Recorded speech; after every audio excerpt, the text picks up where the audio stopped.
especial a los presentes acá, a los colegas, a los pacientes, a los ciudadanos, a los representantes del mundo de los trabajadores. La doctora Claudia es candidata a la alcaldía de Barranca Bermeja, doctor Mario. Este es realmente mi primer día con Santander, pero sí en Barranca Bermeja. No tenía la oportunidad, no había tenido la oportunidad de conocer Barranca Bermeja, pero pues por supuesto que sí he conocido el Magdalena Medio. Cuando venía entrando me sentía un poco como en Puerto Berrío, Antioquia, porque es una zona particular y culturalmente, digamos, allá no son ni tan antioqueños, ni tampoco son tan santanderianos acá, sino que son del Magdalena Medio, y allá hay una identidad bastante interesante. Entonces, en ese sentido, en el marco de la cumbre social y política por una reforma estructural al sistema de salud,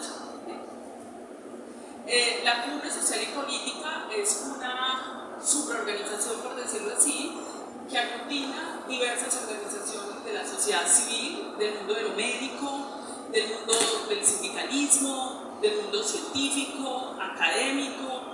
Y esa cumbre social y política, pues durante muchos años, a partir de un trabajo en el que yo vengo participando como médica desde hace 10 años aproximadamente, nosotros participamos de la Comisión de Seguimiento de la Sentencia T760, que es un órgano de la sociedad civil consultor por la Corte Constitucional en materia de política pública.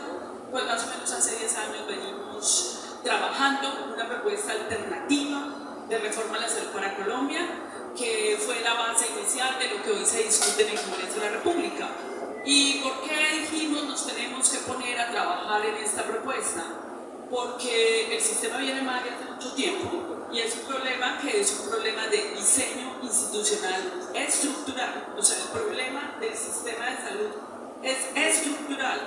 El único Estado en el mundo que ha podido concebir que usted puede entregar los recursos de la salud que son públicos, la financiación de la salud es pública, aquí no hay capitales privados, aquí no hay inversionistas privados. Aquí estamos hablando del segundo presupuesto de la nación, más los aportes y cotizaciones de los trabajadores, que se denomina la parafiscalidad, que es el segundo rubro que financia la salud en un 35%, pero el 65% de todos los recursos de la salud son del presupuesto general de la nación.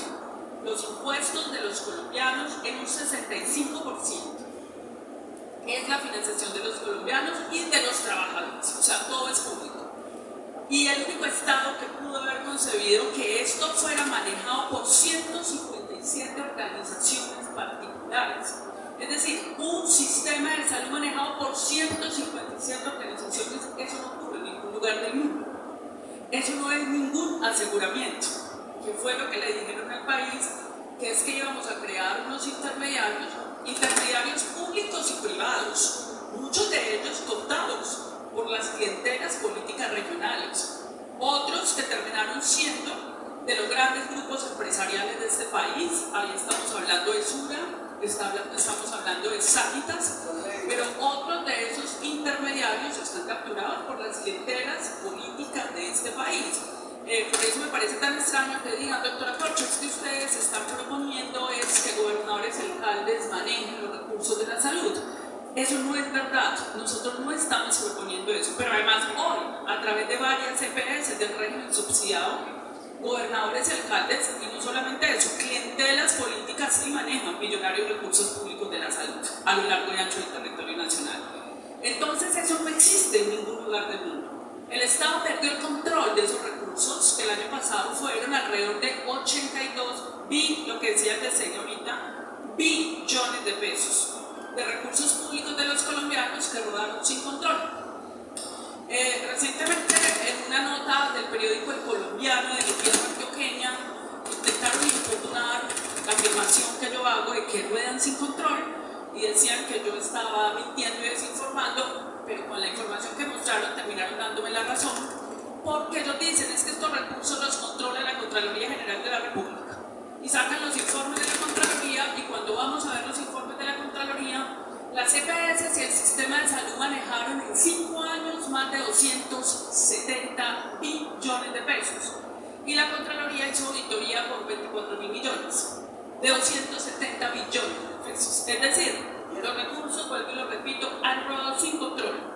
por este país. La Superintendencia de Salud fue constitucionalmente creada para defender al ciudadano frente a los agentes del sistema y garantizar el derecho fundamental a la salud. Durante muchos años, la superintendencia era la sala de negocios de las EPS. El superintendente era un vocero de las EPS cuando el superintendente tenía que ser el vocero del ciudadano, de acuerdo a como lo considera la Constitución. Esto cambió con el gobierno del presidente Gustavo Petro. Pero la superintendencia vigila a los actores, a las EPS intermediarias, más clínicas y hospitales, a partir de los autorreportes de ellos mismos. Ellos reportan, y sobre lo que ellos reportan es que los vigilan y no se auditan todos, solo donde la superintendencia sospecha. Entonces vuelvo, insisto, los mecanismos de control de esos recursos que son billonarios, de los cuales depende la vida de los colombianos, son mecanismos mínimos. Y aquí se ha enriquecido mucha gente. Acaba de salir el fallo contra Carlos Gustavo Palacino, quien terminó en la cárcel condenado a 15 años. Y allí se investigó solo una de las 72 EPS del momento de la investigación, porque eran 157. Se fueron cerrando y liquidando y fueron trasteando los pacientes de un lado para el otro, migrando los pacientes. Supuestamente dice que hay un principio de libre elección. No hay ningún principio de libre elección, simplemente van trasteando a los ciudadanos, liquidan una allí, abren otra, y entonces la propuesta que quieren en este país es que sigamos en eso. Y a eso le llaman disque aseguramiento. Acaba de demostrar la Superintendencia de Salud y la Contraloría General de la República, con datos de las EPS, que tampoco es verdad que fueran aseguradores. Porque el principio del aseguramiento es que ellos se tenían que haber comprometido y se comprometieron legalmente en el año 2014 que tenían que tener reservas técnicas. ¿Y qué son las reservas técnicas? Mecanismos de reaseguro. Cuando tú eres un seguro, tú aseguras una obra, tiene que haber un reaseguro por si la obra falla, entra el reaseguro a cubrir. Eso nunca pasó en Colombia. Fueron quebrándose, fueron arrasando clínicas, hospitales, fueron arrasando la vida de niños, niñas, maternas, arrasando la vida en Colombia y arrasando con los recursos públicos para el cuidado de la vida en Colombia, y nunca respondieron. Pues resulta que en el 2014 las obligaron mediante una norma a que tenían que tener reservas técnicas.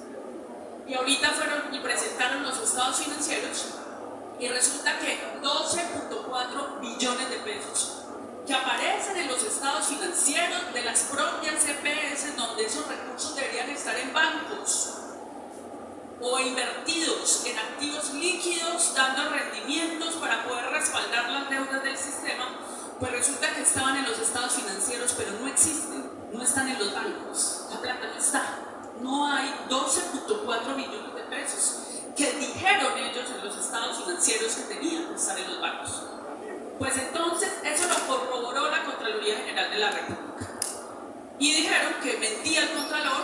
Entonces el Contralor acaba de interponer una denuncia penal por falsear documento público. Porque si el Contralor está mintiendo, mintieron ellos sobre los datos que presentaron a la Contraloría General de la República. Y esto se ha manejado así, como plata de bolsillo. Y estamos hablando de que para este año son más de 90 billones de pesos. Con esta plata han financiado campañas, han comprado congresistas de la República, un santanderiano que fue destituido por el Consejo de Estado, Holger Díaz, fue destituido por el Consejo de Estado porque se le pudo demostrar que Salucó le giraba por votar en el Congreso de la República.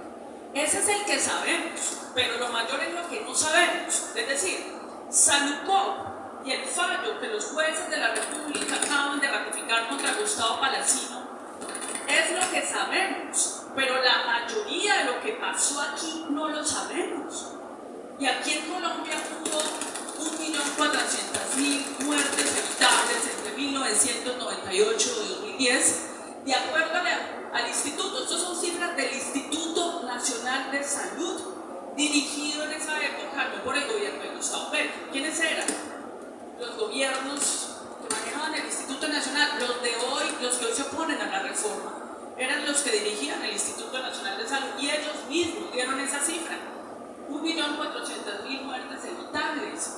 Pero aparte de eso, la cifra de la superintendencia, que es que evidentemente una realidad humana que ha vivido la gente en Colombia, en los últimos 2 años ha habido 2.300.000 quejas por inatención en salud en la superintendencia, cuando el Estado colombiano ya había generado anticipadamente billones de pesos para que se garantizara la atención, 2.300.000, de los cuales 590.000 de esas quejas no era cualquier tipo de quejas, era gente que se iba a morir, estaba en riesgo inminente, escuchen el número, 590.000 personas en Colombia. En 18 meses que lleva el gobierno del presidente Gustavo Petro, 590.000 estaban a punto de perder su vida, o de perder un órgano, o de perder su calidad de vida. Y no lo perdieron porque intervino la Superintendencia de Salud. Cuando ya se había pagado, se había entregado los recursos para que esos pacientes fueran atendidos. ¿Cuántos murieron? Pues no lo sabemos. Sabemos que en Colombia cada 3 minutos se pone una tutela para tutelar el derecho a la salud. Sabemos, porque la Jurisdicción Especial de Paz me está diciendo que estos recursos han financiado hasta grupos armados. Esto ha financiado campañas, grupos armados, aquí se ha financiado lo que ustedes quieran. Cuando son recursos públicos de destinación específica, solo para tratamientos, para pagar trabajadores, médicos, médicas, no para negocios. No para las inversiones que se acercó en otros negocios y en otras empresas, no para la integración vertical, que fue lo más perverso que se pudo haber concebido en este país, es que el Congreso de la República legalizara que un EPS, que no es más que un vehículo de captura de los recursos públicos, un EPS no es un asegurador, eso quedó claro, un EPS es una organización, muchas de ellas creadas con la cédula. Saludco fue creada con la cédula. Medimás fue creada por un capital de $1 millón de pesos. Estas organizaciones creadas con un capital de $1 millón de pesos para manejar mensualmente 320.000 millones de pesos de los colombianos. Eso es inconcebible. Y evidentemente esas organizaciones son vehículos de manejo de millonarios recursos de los colombianos. Y el Congreso les aprueba entonces y les legaliza la integración vertical. ¿Qué es la integración vertical? Yo puedo tener mi propia clínica, yo me contrato a mí mismo, me pago a mí mismo a lo que yo quiera, porque en Colombia no hay manual tarifario, yo me pago lo que yo quiera. Y por ahí saco la plata por la puerta de atrás, entonces, y quiebro los hospitales públicos, que es lo que están haciendo hoy. No contratan los hospitales públicos, no contrato las clínicas que no pertenezcan a mis amigos o a mi integración vertical, donde hay todo tipo de irregularidades, que hoy la Superintendencia de Salud no puede dar cuenta de eso, porque esas informaciones, ahí ellos montaron esquemas de testaferrato en salud, por eso lo demostró Sandra Morelli. Todos los proveedores soy yo mismo, pero con distintas personerías jurídicas. Y yo me vendo a mí mismo, y como no hay una regulación de precio de nada, entonces, y luego hago una presión mediática y digo, es que el gobierno me desfinanció y necesito más plata. Entonces ven ustedes a CEMI, el gremio de las EPS, extorsionando al pueblo colombiano. Es que no los podemos atender porque nos desfinanciaron. Pero es que ya llevan 30 años sin atender a la gente. ¿O qué fue la tutela? Pues que el paseo de la muerte empezó ahorita apenas, se posesionó el presidente de la República. Llevan muchos años. Piden más plata, pero no presentan cuentas. Y cuando el organismo de control les reclama, porque han hecho manejos irregulares, la nueva EPS, de acuerdo al Contralor General de la República, repartió en un año, en el año 2022, no estaba posesionado todavía el presidente Gustavo Petro, repartió 1.5 billones de pesos sin soporte de nada. O sea, esto es plata de bolsillo. Repartieron 1.5.